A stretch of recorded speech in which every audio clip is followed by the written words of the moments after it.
Hello everyone.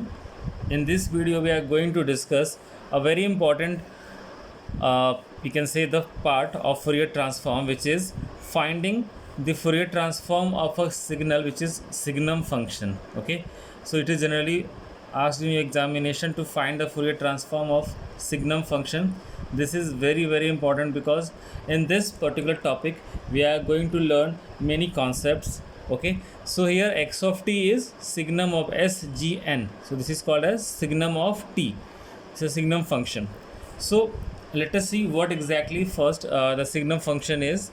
So mathematically signum function can be defined as, see here the signum function is defined as its value is will be -1 for time less than zero, मतलब for negative time इसकी value क्या होगी, -1 होगी. Time जब zero रहेगा तो 0 second पे इसकी वैल्यू क्या होगी, 0 होगी. और t ग्रेटर देन ज़ीरो मतलब कि पॉजिटिव टाइम के लिए इसकी वैल्यू क्या हो जाएगी, +1. Okay, so mathematically signum function is defined like this.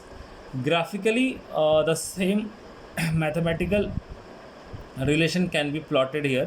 See here, for the time positive, this part is positive time, you know that this is your y axis, this is your x axis.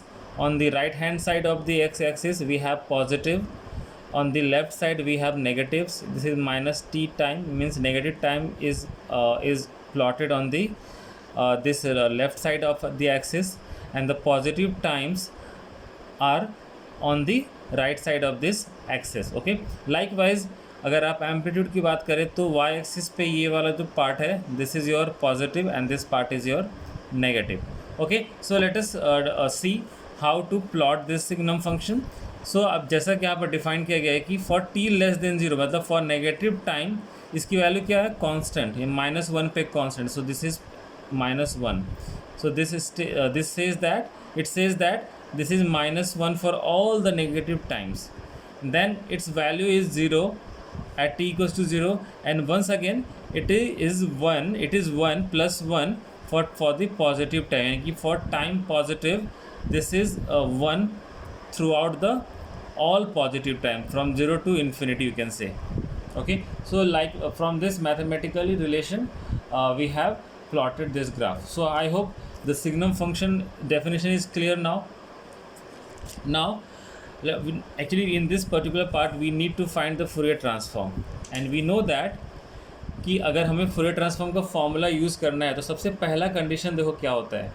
To use the Fourier transform formula, the first condition is to check, हमें check करना रहेगा कि जो signal हमें दिया गया है, suppose यहाँ पर हमें दिया गया है सिग्नम फंक्शन, तो जो भी सिग्नल दिया गया है वो सिग्नल इंटीग्रेबल है या नहीं है, मीन्स फाइनाइट है या नहीं है. जब तक वो इंटीग्रेबल या फिर फाइनाइट नहीं होगा उसका Fourier ट्रांसफॉर्म हम नहीं फाइंड कर सकते हैं. ओके, सो हमें सबसे पहले चेक करना होगा कि जो सिग्नल दिया हुआ है वो इंटीग्रेबल है या नहीं. सो कैसे चेक करते हैं उसके लिए, तो हमें उस सिग्नल का पहले मॉडुलस लेना होगा, फिर उसका इंटीग्रेशन फाइंड करना होगा. अगर वो रिजल्ट लेस देन इन्फिनिटी आ गया, it means that signal is integrable, that is finite. Okay, so यहाँ पर एक्स ऑफ टी क्या है, हमारा सिग्नम ऑफ टी है.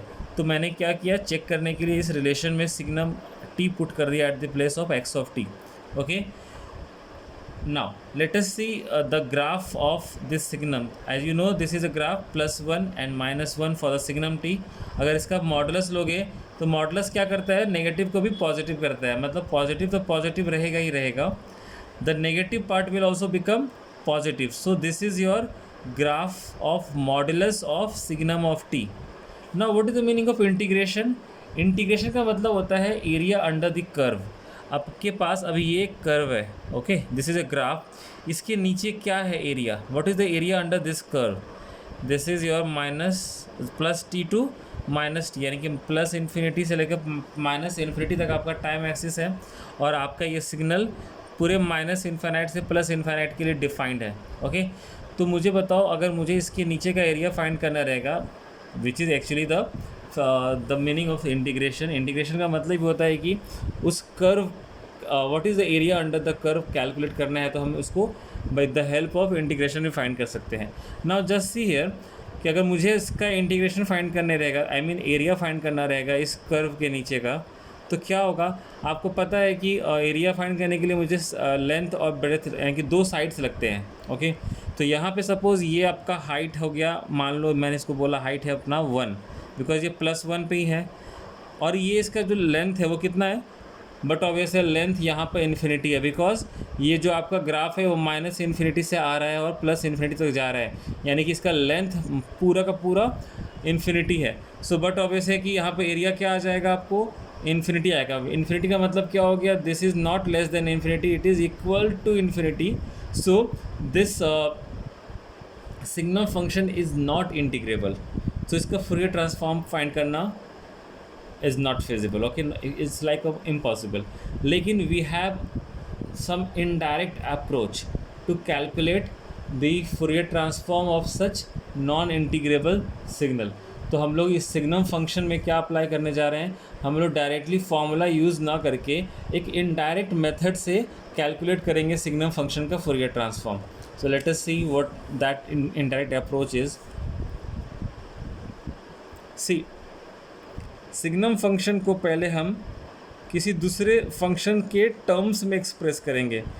तो signum function is expressed as u of t minus u of minus t. अब आप सोचोगे कि सर ये डायरेक्टली कैसे आपने लिख दिया u of t minus u of minus T, तो ये डायरेक्टली लिखा नहीं है मैंने इस ग्राफ से लिखा है। मुझे बताओ, इस ग्राफ को देख कर ऐसा लग रहा है जैसे कि ये u ऑफ टी है, this part is u of T, हम लोगों ने पढ़ा हुआ है unit step signal, this is u of T. और दूसरा पार्ट क्या है सिग्नम में कि ये वाला पार्ट भी है ना, this part is also there, this part is also there. तो ये क्या है, ये u ऑफ टी का इन्वर्टेड पार्ट है ऑन द नेगेटिव साइड, यानी कि minus of u of minus t है ये वाला पार्ट, दिस पार्ट, ओके। और इन दोनों को सम कर देंगे तो मुझे क्या मिल जाएगा, ये पूरा का पूरा ग्राफ मिल जाएगा। मतलब सिग्नम ऑफ टी को अगर एक्सप्रेस करना है किसी दूसरे सिग्नल के टर्म में, तो इसे this is u of t minus u of minus t. यहाँ तक आपको समझ में आ गया। Now let us see how to find the Fourier transform of signum function. Now very closely you have to observe this part. Here I have made one arrangement like this, like e raised to power minus 80 से इसको multiply किया है, और जो next part था minus u of minus t को उसमें e raised to power plus 80 से मल्टीप्लाई किया है। और यहाँ पे क्या लिखा है, लिमिट a टेंड्स टू 0।